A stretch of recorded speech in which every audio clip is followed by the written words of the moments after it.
todas as pessoas elas estão produzindo conhecimento, elas estão disseminando informações, né? E aí o que difere de nós que nós utilizamos as plataformas como um espaço, né, de voz, uma vez que nós tivemos as nossas vozes, as nossas histórias, as nossas narrativas negligenciadas, né, deturpadas, e também como campo da arte, né, levando em consideração que nós três somos artistas.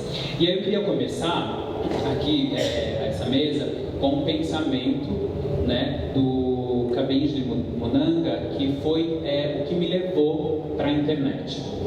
Parece que os negros não têm passado, presente e futuro no Brasil. Parece que sua história começou com a escravidão, sendo o antes e o depois dela propositalmente desconhecidos. E esse pensamento é que me leva para a internet, para produzir na internet.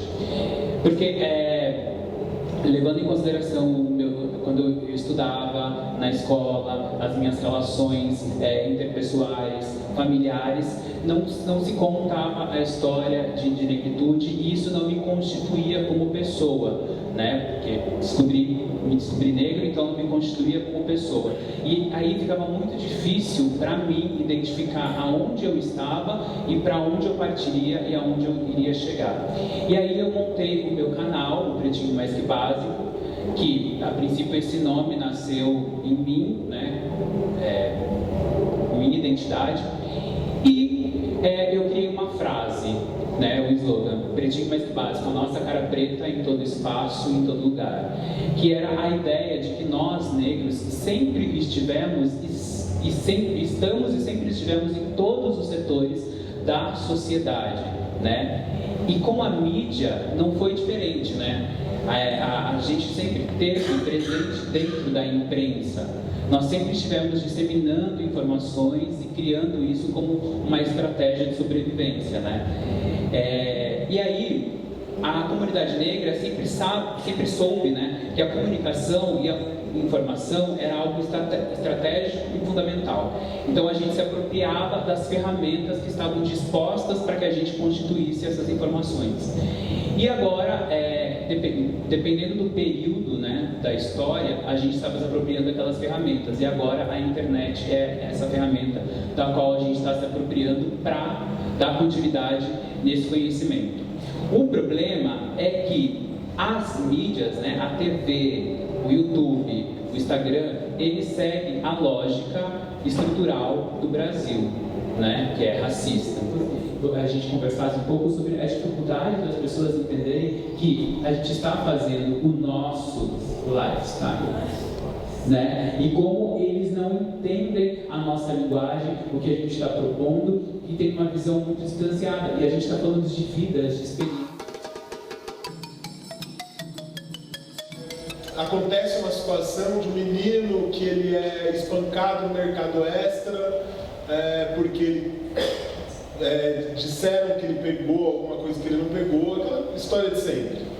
E levaram ele para um quartinho, seguranças, e espancaram o menino. E aí quando eu entrei na internet na época, lá em 2000, foi 2008 por aí, não tinha nada sobre, e não tinha ninguém falando sobre, e era uma época que ainda essa coisa de ser youtuber, de dar a cara a tapa, se expor, ainda não acontecia. Isso acontecia mais com os brancos mesmo, com os pretos não acontecia. Tinham materiais que eram colocados na internet, materiais produzidos, mas não em primeira pessoa, alguém falando alguma coisa para o público. E foi quando eu fiz um vídeo, que na verdade foi um vídeo de desabafo, aquilo me pegou muito forte. E foi quando eu deixei o Diário Preto. Porque não se tinha incentivo, não se tinha dinheiro, você via as pessoas entrando, transitando, comentando, compartilhando, porque virou uma página também de denúncia, que se denunciava muita coisa que estava. E aí você não tem incentivo, você não tem nada, você tem a sua comunidade te dando um incentivo, em termos de continua, mas você não tem nenhum outro tipo de aparato do próprio sistema da internet para que te pudesse te dar um apoio e você continuar fazendo. Então foi quando eu parei E aí depois eu comecei uma outra página, depois de um tempo, de poesia, eu quis focar no afeto, para tentar, inclusive, me reestruturar e me erguer. Então, foi o Alpiste de Gente, e começou a crescer no YouTube. Então, eu fui com ele até 2014. Nesse tempo, muitas pessoas falavam: nossa, mas você pode conseguir dinheiro com isso, patrocínios, e nananá. Tinha até um amigo conhecido, colega branco, que ele também tinha um canal. E ele ficava indignado. E era muito louco isso, porque ele ficava indignado, porque ele falava assim: cara, nossa, você tem mais seguidores do que eu, só que eu já consegui tal coisa. E ali começou a perceber esse movimento, que é o movimento do: olha só, a gente está gerando visualizações, mas o dinheiro não está vindo para a gente. Eu acho que na minha época, que eu fiz os vídeos, que eu fazia, que eu produzia e que eu editava, eu aprendi a editar os meus próprios vídeos para poder colocar o meu material, coisa que outras pessoas que eu conhecia tinham um editor. Eu não podia ter editor, eu nem ia pagar para um editor. Então eu fui criando essa dinâmica para eu mesmo sobreviver. Durante muitos anos eu trabalhei fazendo campanha de televisão. Então, durante muito tempo da minha vida, esse foi o principal sustento de todas as coisas que eu fazia. Fazer comercial, ator e comercial. Isso desde 97. Então, quer dizer, eu ganhava um dinheirinho, mas muita gente ganhou dinheiro com a minha imagem. Muito, muito. Então eu sabia o que a minha imagem era. Só que olha essa coisa louca, eu não conseguia ganhar dinheiro com a minha imagem. Então, diversas situações que passava, a questão de estar desempregada, de não conseguir emprego, de o único emprego que eu conseguia era em casa de família. Então, eu escrevia sobre esse lugar, as minhas vivências. E aí eu percebi que as pessoas se identificavam muito. Eu lembro de uma pessoa em si falar assim, um evento para mim, falando: nossa, você sabe a responsabilidade que você tem das coisas que você fala e tal. Aí eu falei: ah, mas como assim, né? Responsabilidade, você é uma formadora de opinião. E aí eu lembro que isso me chocou muito. Eu falei: não, eu escrevo a partir das coisas que eu vivencio. E aí, várias pessoas lendo e tudo mais, depois eu comecei a entender a responsabilidade, saca? Quando, sei lá, eu lembro que quando liberaram uma dessas ferramentas no Facebook, na sala no bate-papo, quando liberaram ligação, as pessoas me ligavam, mulheres pretas, gordas, me ligavam de madrugada, falando que queria se matar, porque eram gordas, porque não conseguiam se relacionar, e aí se eu tinha alguma coisa para falar para elas. Então eu comecei a virar uma referência dentro dessa questão, assim. E pessoas também falando que o meu texto, o meu desabafo, ajudou elas de alguma forma. E aí com isso eu comecei a criar diversas coisas também, que deu início na internet, mas depois saiu da internet, né? Eu reuni esses relatos recebidos pela página, que a página hoje ela tem mais de 2 anos e são mais de 5.000 relatos, que eu reuni os relatos e publiquei um livro chamado Eu, Empregada Doméstica, a senzala moderna e a pastinha da empregada.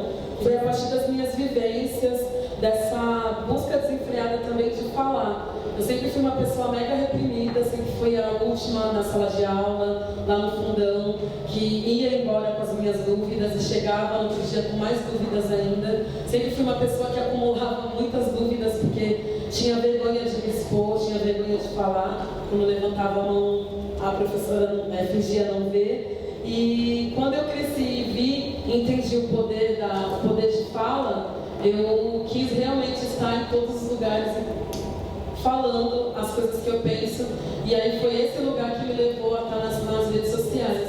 Eu utilizo diversas plataformas, mas também entendo que eu não preciso estar em todas as plataformas, né? Muitas das vezes quando a gente chega nesse lugar de rede social, onde diversas pessoas, diversas empresas, diversos grupos não vê você com o seu nome, mas sim com a quantidade de like que você pode trazer, a quantidade de seguidores que você possa trazer, e fica todo mundo, sei lá, nessa ansiedade, né, de querer gerar conteúdo em todos os lugares. Então, no YouTube eu produzi uma websérie chamada Nossa Voz Ecoa, pensando no formato de um programa de TV, como a TV ainda não é tão democrática, a gente conseguiu colocar no YouTube e eu estou lá dessa forma. Eu sempre fico com uma briga gigantesca com as empresas, porque quando vêm querer que eu faça algum tipo de publicidade, né? Que a gente chama de public post. Hoje eu sou ativa no Instagram, é uma das ferramentas digitais que eu mais utilizo, e eu vejo que várias empresas querem o meu discurso, mas não querem o meu corpo.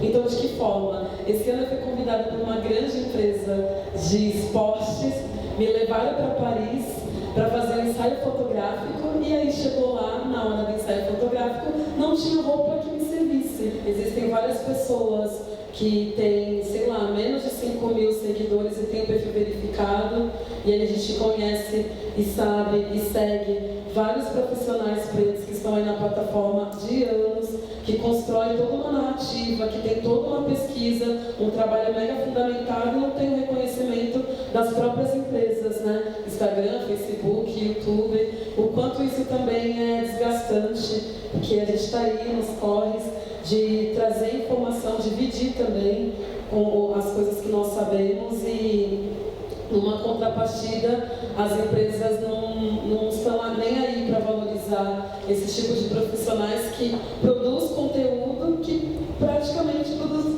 conteúdo para essas empresas de graça, né? Porque elas não te remuneram, elas não têm o respaldo, é uma dificuldade para conseguir perfil verificado. E aí essa questão do perfil verificado não é porque é bonitinho ter o vestinho lá azul. Não, isso conta muito. Isso conta muito, que é a valorização do seu trabalho, para as marcas também, para elas quererem trabalhar com você. E aí eu vejo o quanto é difícil. Esse ano, sei lá, dá para contar nessa mão quantos public posts eu fiz. Porque quando ia rolar, mandava e-mail e falava, nossa, mano, vou pagar aluguel suave, que da hora. Aí depois vinha a resposta que não vai dar certo porque você postou foto com o Lula, porque você se posiciona politicamente. Sim, acabei de perder um gigante aí porque o Lula saiu e eu postei uma foto com ele. Então, que tipo de pessoas eles querem também, né? Eles querem uma pessoa que realmente não tenha posição política, que seja só para poder falar o que ela quer e tudo mais. E falando desse lance de lifestyle, assim se fala? Nem sei. O estilo de vida, o estilo do dia a dia, para mim foi muito bom, assim, para quebrar vários paradigmas criado a partir da visão das pessoas sobre o meu corpo e sobre eu, assim.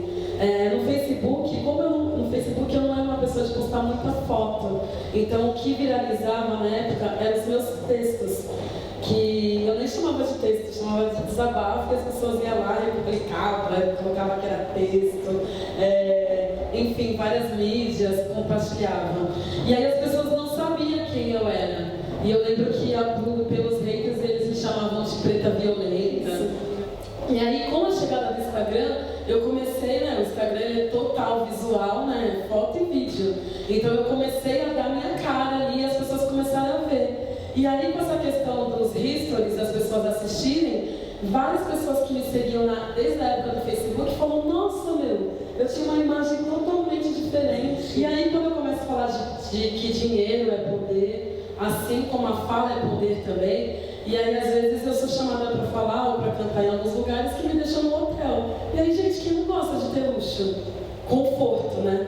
Só que conforto custa caro, né? E aí quando eu estou nesses lugares, estou no hotel porque o contratante pagou. Aí eu vou pra piscina, bebê. Aí a casa de vinho, fazer minhas lives na piscina, bem maravilhosa, de biquíni, tênis, porque é do jeito que a gente gosta de estar. Aí as pessoas ficam, nossa, mas é complicado você criar esse tipo de conteúdo, porque nem todo mundo pode ter acesso e tudo mais.